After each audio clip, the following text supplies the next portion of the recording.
Water colour দিয়ে ছবি আঁকা শুরু করলেই কি কালার দ্রুত শুকিয়ে যায় কিংবা কালার অনেক বেশি ছড়িয়ে যায়, আবার অনেক সময় তো পেপারও নাকি ফুলে ওঠে, আর একই সাথে পুরোটা ছবি শেষ করার পর পেইন্টিংটা যেন ফেড দেখায়। তাহলে যেই সমস্যাটা হচ্ছে, ওয়াটার কালারের ওয়াটার এবং কালারের উপর আপনার কন্ট্রোল নেই। আজকে আমি আপনাদের সাথে ওয়াটার কালার কন্ট্রোল করার খুব সহজ কিন্তু সিক্রেট 3টি টিপস শেয়ার করব, যেটি জানলে আপনার ওয়াটার কালার হবে অনেক বেশি স্বচ্ছ এবং স্মুথ। ওয়াটার কালারে ওয়েটনেস কন্ট্রোল করাটা কিন্তু অনেক বেশি জরুরি। ওয়াটার কালার মানেই পানি, কিন্তু বেশি পানি কিন্তু ভালো না। বেশি পানি হয়ে গেলে রং ছড়িয়ে যাওয়ার সম্ভাবনা থাকে, কাগজ হার্শ হয়ে যায়, আবার কম পানি ব্যবহার করলে রংগুলো যেন ঠিকঠাক ভাবে বসে না। সঠিক ব্যালেন্স হলো ব্রাশে পানি তোলার পর কিছু পানি যদি ব্রাশ টিপে জমা থাকে তাহলে সেটা সঠিক ব্যালেন্স ক্রিয়েট করে।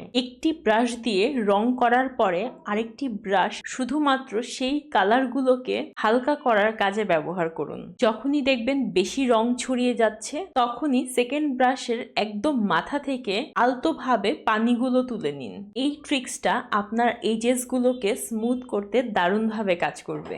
ওয়েট অন ওয়েট টেকনিকে কিন্তু ছবি নরম এবং গ্রেডিয়েন্ট হয়, সুতরাং যতগুলো ল্যান্ডস্কেপ করব সেগুলোর base colour wet on wet টেকনিকে করার চেষ্টা করুন। এগুলো খুবই প্রাথমিক লেভেলের কিছু টিপস। ওয়াটার কালারে রয়েছে আরো অসংখ্য এরকম বিষয়, যেমন layering, colour volume, colour create এবং একই সাথে আরো অনেক ধরনের ব্রাশ টেকনিক।